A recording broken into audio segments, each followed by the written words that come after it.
Welcome back to Strength and Health for Life, where we prevent you from trying something stupid.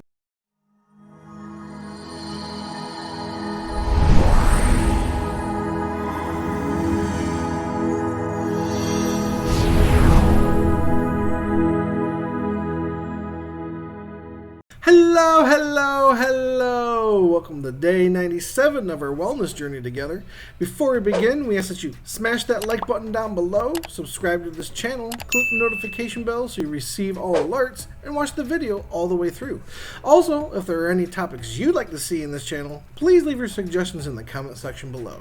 Today, we're going to discuss 8 of the worst fitness fads that have ever been invented. Or I should say 8 of the most modern ones, because there's plenty, especially in the country's earlier history. But these 8 will probably be ones that you guys remember. Some of them may still exist, and some of these are not only funny, but just absolutely ridiculous. And some of them even go against how we know the body naturally works. So here are the 8 worst fitness fads. By the way, if you'd like to create more security by controlling your own income and time like I have, take action now and click the first link in the description to learn how. Number 1, the Viper. The Viper, in its own words, was touted as being the evolution of free weights. Yeah, if evolution means you remove the weights. So what exactly was it? So imagine this in your head, if you will. You're looking for the evolution of the dumbbell and free weights. So you spend about $80 on this new piece of technology. And what do you get? A long rubber tube with handles cut into it. That's about it. Genius! It was touted as being safer than normal dumbbells. But here's the thing. Physics exists. Which do you think weighs more? 45 pounds of rubber or 45 pounds of steel? Trick question! They weigh the same. Plus, I'm pretty sure when you're dropping it on your dome, it doesn't matter whether it's made out of rubber or it's made out of steel. A concussion is still a concussion. Number 2, Bikram yoga. Keep in mind, I'm not talking about all yoga. Yoga is actually healthy. It's good for stretching your body, and it helps you build muscle and balance. It also tends to be effective at relieving stress, which means overall your body's health improves. Now let's talk about Bikram yoga. Now, don't be fooled by these hot yoga studios that just drop the Bikram name. It's still the same thing. It's not good for you at all. Let's do yoga in the middle of the desert. Because dehydration is awesome. Essentially, Bikram yoga is yoga done in a studio that's set to 105 degrees. And specifically, Bikram yoga is also known for overstretching their students. Now, that isn't to say that assisted stretching isn't important and doesn't mean that it won't help. But there is a limitation that you have to do because it still takes time to achieve full flexibility. If you push too fast, you could cause physical damage. Plus, it's 105 degrees. Most of the weight you're going to lose that fast is water weight. Unless you put it back on by drinking, you're going to shrivel up like a raisin and die. Number 3, underwater spin bike classes. Underwater spin classes are supposed to bring biking and make it less impactful. Impact less? You know what I mean. Have less of an impact on your joints. Here's the thing, biking's already low impact, and the whole point of doing a spin class is to help your body and get your heart rate up, which requires you to move a little faster. But here's the thing, is water thicker than air? Absolutely! This means that your resistance is still going to be higher, which turns spinning into more of an anabolic thing than an aerobic thing at that point.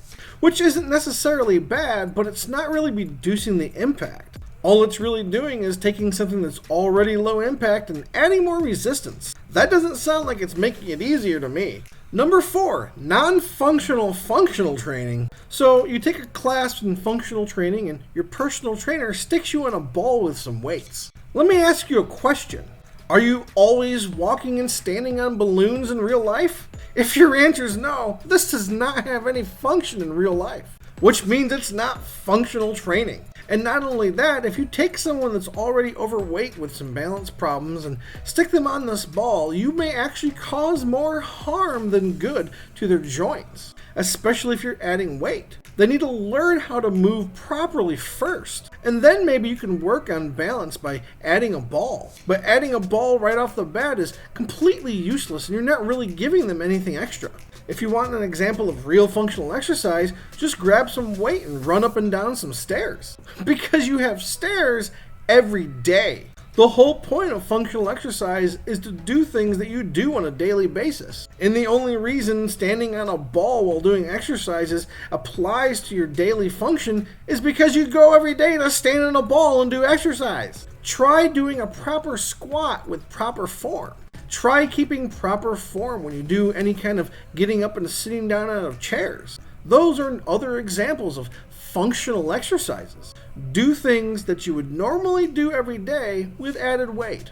And try to keep proper form and posture when you do them. There, I just saved you some money. Number 5, the 8-hour arms workout. Essentially, do bicep curls and tricep extensions for 8 hours a day. Do I have to really say more? Well, maybe. Don't work out for 8 hours straight doing anything.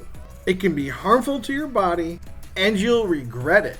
Number 6, the shake weight. This one may or may not actually work. No one really knows because nobody wants to do it. Why is that? You know what it looks like. Need I say more? Number 7, sauna suits. Sauna suits may have seemed like a good idea at one point in time. But I have the same problem with this as I have with the bikram yoga or anything else that requires you to work out in extreme heats. You're going to become dehydrated. Your core body temperature will raise too high and you'll get heat stroke. Your body sweats for a reason. That's how it regulates your body temperature to prevent damage to your internal organs. So stay away from exercising in extreme heats, unless you want your internal organs to turn to soup. Number 8, synthol injections. For those of you who have already lost weight but you're just too impatient to build your muscles the natural way, there's synthol. No! Don't do that. There's a laundry list of medical issues that comes with this. I'll just give you the 5 that I thought were the worst. Nerve damage, blockage in your pulmonary arteries, heart attack, stroke, infections. Now it seems like fewer people have been doing this lately, which is an outstanding thing. But it still fits this list because it's absolutely ludicrous. Who thought that injecting any liquid directly into your muscle that does not have health benefits was any good for you at all? Not only that, it makes your muscles look disgusting. It doesn't even look real. The ridiculous things people come up with in order to lose weight or look better is just astounding. Sometimes I don't even know what we're thinking. As I've stated many times over, the best way to lose weight is to just have a healthy diet full of fresh foods that you prepare for yourself and set yourself up with habits that you can continue on for the rest of your life. And when you exercise, you don't need gimmicks. The only thing that might be a gimmick that's useful is if you have adjustable dumbbells, and that's simply because it's more convenient and takes up less space. You still use them the exact same way that you use normal dumbbells. And you sure as hell should not be over-exercising yourself and pushing yourself beyond your limits like that. Because if you work out too long or too much and too often, you end up harming your body anyway. But the 2 key things for you for any kind of success, whether it comes to financial success, weight loss, or even making your muscles look exactly the way you want to, are number 1, determination, and number 2, having someone to talk to. Having someone to talk to can help keep you motivated, and it helps hold you accountable so you stop missing any of those exercise sessions that you may be missing. So, if you're looking for a weight loss community to help keep you motivated and accountable, or maybe you're just looking for someone to be there for you along your weight loss journey, please follow us on Facebook and join our Facebook group. Those links are at the bottom of the description. With all that said, stay safe, stay healthy, stay hydrated, and I'll see you next video.